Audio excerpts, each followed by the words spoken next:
শিক্ষাৰ্থীসকল মই তোমালোকক আজি অনুশীলনী 13C কেইটামান অংক কৰি দিবলৈ লৈছোঁ। ইয়াৰ 1 নম্বৰ অংকটো আছে এটা বৃত্তৰ ব্যাসাৰ্ধ 14 সেন্টিমিটাৰ। বৃত্তটোৰ পৰিসীমা উলিওৱা। আমাক দিয়া আছে বৃত্তটোৰ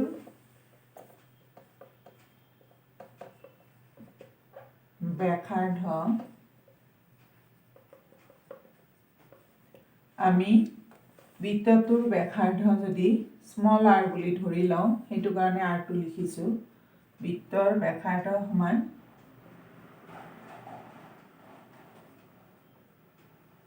14 সেন্টিমিটাৰ। আমাক কি উলিয়াব দিছে? পৰিসীমা আৰু পাইৰ মানটো পাই ইকুৱেল টু 7/22 ধৰিব দিছে। এতেকে বৃত্তটোৰ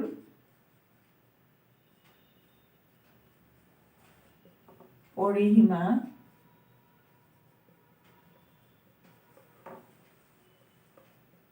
সমান আমাৰ সূত্ৰটো আছিল 2πr। 2 ইনটু পাই মানে 7/22 আৰু r সেন্টিমিটাৰ। হাতেৰে কাটিলে একবাৰ দুইবাৰ কিমান হ'ল? 88 সেন্টিমিটাৰ। এইটো হ'ব উত্তৰ। আৰু তোমালোকক মই এইখিনিতে আন এটা কথা কৈ থৈ দিছোঁ যে বৃত্তৰ পৰিসীমাটোক পৰিধি বুলিও কোৱা হয় আৰু বৃত্তৰ পৰিধিৰ সূত্ৰটো সেইকাৰণে 2πr হ'ব। তাৰপিছত 2 নম্বৰ অংকটো দিয়া আছে এটা বৃত্তৰ ব্যাস 98 সেন্টিমিটাৰ। বৃত্তটোৰ পৰিসীমা আৰু কালি উলিওৱা। বৃত্তটোৰ ব্যাস সমান 98 সেন্টিমিটাৰ। এতেকে বৃত্তটোৰ ব্যাসাৰ্ধ সমান কিমান হ'ব? বৃত্তৰ ব্যাস ব্যাসাৰ্ধৰ দুগুণ। গতিকে আমাক ব্যাসটো দিয়া আছে, ব্যাসাৰ্ধ উলিয়াবলৈ 2ৰে ব্যাসৰ দৈৰ্ঘ্যক হৰণ কৰিম। কৰিলে আমি পাম 49 সেন্টিমিটাৰ। এতেকে বৃত্তটোৰ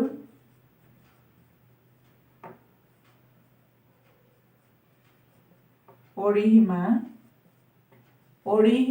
বা পৰিধি। পৰিসীমা সমান সূত্ৰটো 2πr। পাইৰ মানটো আমাক ইয়াত 7/22 লিখিব দিয়া আছে প্ৰশ্নটোত আৰু r 49 সেন্টিমিটাৰ। হাতেৰে একবাৰ 7বাৰ। গতিকে কিমান হ'ব?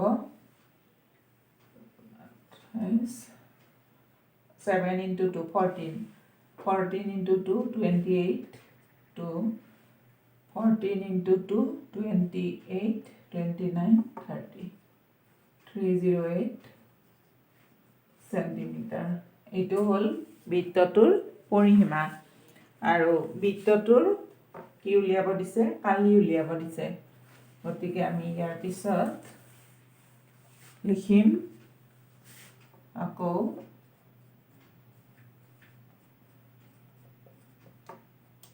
বৃত্তটোৰ কালি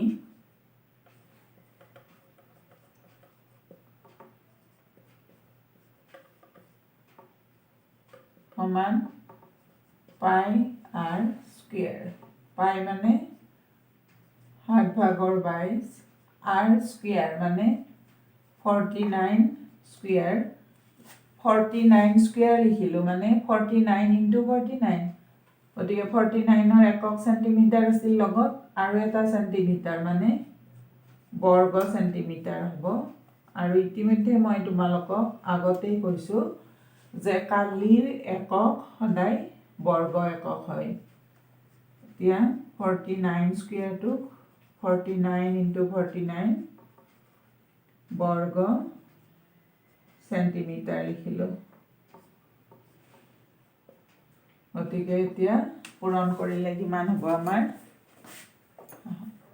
7 দুগুণ 14 7 দুগুণ 14 15 × 49 ইয়ালে 9 4 গুণ 36 7 3 9 5 গুণ 45 3 48 4 9 4 13 4 4 গুণ 16 1 4 5 গুণ 20 20 1 21 গুণ 4 4 2 6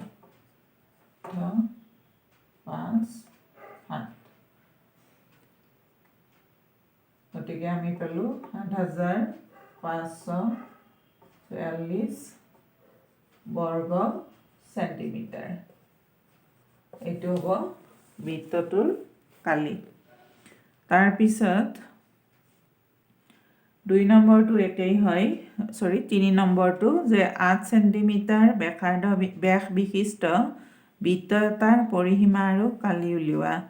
ইয়াত মাত্ৰ পাইৰ মানটো 3.14 মানে 7/22 এইটোৰ যিটো দশমিকৰ মান ওলায় সেই মানটো ইয়াত দিয়া আছে। তাৰমানে এই 1 নম্বৰ আৰু 2 নম্বৰ অংক দুটাত আমি পাইৰ মান 7/22 ধৰিছিলোঁ।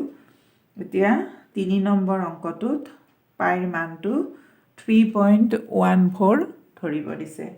গতিকে বাকীখিনি একে 2 নম্বৰৰ লগত ব্যাস দিয়া আছে, পৰিসীমা আৰু কালি উলিয়াব দিছে। এইটো তোমালোকে নিজে কৰিবা।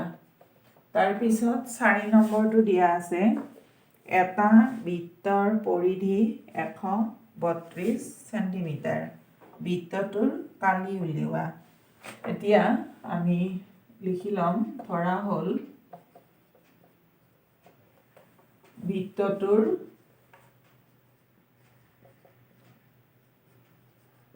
ব্যাসাৰ্ধ সমান r। আমি এককটো কি লিখিম ব্যাসাৰ্ধৰ, ইয়াত পৰিধিটো যিহেতু চেণ্টিমিটাৰ দিয়া আছে গতিকে আমি ব্যাসাৰ্ধৰ এককটো চেণ্টিমিটাৰ ধৰিম। এতিয়া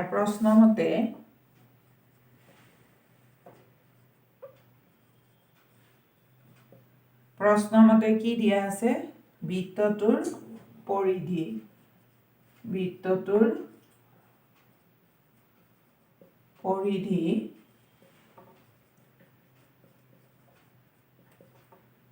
is equal to 132 চেণ্টিমিটাৰ আমাক দিয়া আছে। এতিয়া পৰিধিৰ সূত্ৰটো আমি জানো 2πr। ইয়াত পাইৰ মানটো দিয়া নাই আৰু দিয়া নাথাকিলে আমি 7/22 ধৰিম is equal to 132 চেণ্টিমিটাৰ।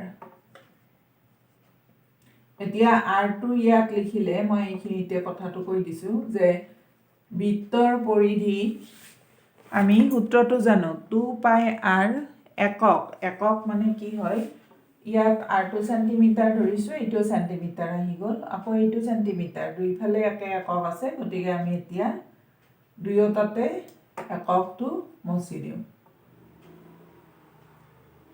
দি পেলাই 2 পাইৰ মানটো একো দিয়া নাথাকিলে 7/22 লিখিব দিছে আমাক, r is equal to 132।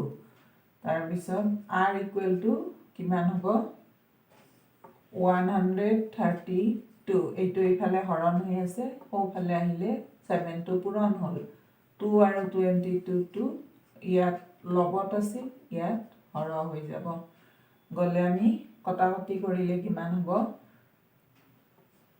এইটো 22ৰে কটাকটি কৰিলে 6 দুগুণ 12, 6 দুগুণ 12 একে 13, 6 2ৰে কাটিলে এইটো 3, তাৰমানে কিমান হ'ব r is equal to 3 × 7 21।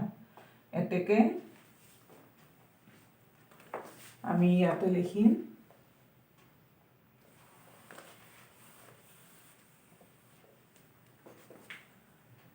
এতেকে বৃত্তটোৰ ব্যাসাৰ্ধ ইজ ইকুৱেল টু 21 সেন্টিমিটাৰ।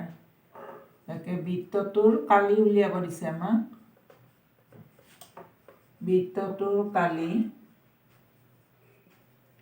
সমান সূত্ৰটো আছিল পাই r স্কয়াৰ বৰ্গ একক। ইয়াত পাই r স্কয়াৰ বৰ্গ একক হয়। পাই মানে 7/22, r মানে আমি 21 পালো। 21 r স্কয়াৰ আছে যে গতিকে আমি 21 * 21 লিখিলো আৰু এইটো সেন্টিমিটাৰ আছে গতিকে এইটো এককটো বৰ্গ সেন্টিমিটাৰ হ'ব। হাতেৰে কাটিলে এইটো 3 গতিকে কিমান হ'ল পূৰণ কৰিলে 3 * 22 66 * 21 12 13 6 8 3 1386 বৰ্গ সেন্টিমিটাৰ। এইটো হ'ব বৃত্তটোৰ কালি। তাৰপিছত নেক্সট অংকটো 5 নম্বৰটো দিয়া আছে।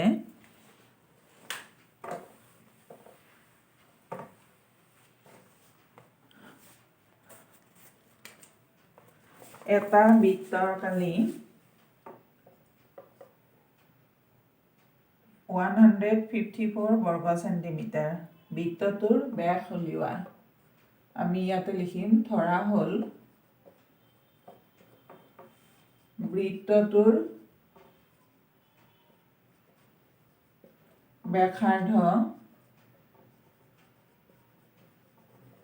সমান r, যেহেতু কালিটো বৰ্গ সেন্টিমিটাৰ আছে গতিকে ব্যাসাৰ্ধটো সেন্টিমিটাৰ হ'ব। প্ৰশ্ন মতে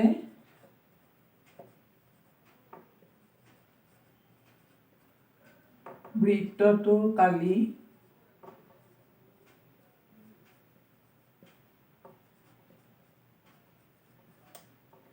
সমান পাই r স্কয়াৰ। এতিয়া বৃত্তটোৰ কালি আমাক দিয়া আছে ইয়াত, আমি দিয়া থকাটো লিখো ইয়াত। প্ৰশ্ন মতে বৃত্তটোৰ কালি 154 বৰ্গ সেন্টিমিটাৰ দিয়া আছে। এতিয়া আমি ইয়াত বৃত্তৰ কালিৰ সূত্ৰ পাই r স্কয়াৰ লিখাৰ লগে লগে r ৰ একক সেন্টিমিটাৰ আছিল, ইয়াত r স্কয়াৰ আছে, ইয়াতো বৰ্গ সেন্টিমিটাৰ হ'ব, সোঁফালেও বৰ্গ সেন্টিমিটাৰ হ'ব। গতিকে আমি দুইটা একক নিলিখো, কাটি দিলো। পাইৰ মানটো দিয়া নাই গতিকে 7/22 তো r square is equal to 154। r square is equal to কি হ'ব 154। 7 টো ইয়াত হৰত আছে, সোঁফালে গ'লে লবত হ'ব। 22 টো লবত আছে, সোঁফালে গ'লে হৰত হ'ব। এতিয়া এইটো 22 একবাৰ 7 বাৰ। r square is equal to 7 * 7 7 square. গতিকে বৰ্গমূল ল'লে r ইকুৱেল টু 7। তাৰ মানে আমি কি পালো বৃত্তটোৰ ব্যাসাৰ্ধ সমান 7 সেন্টিমিটাৰ।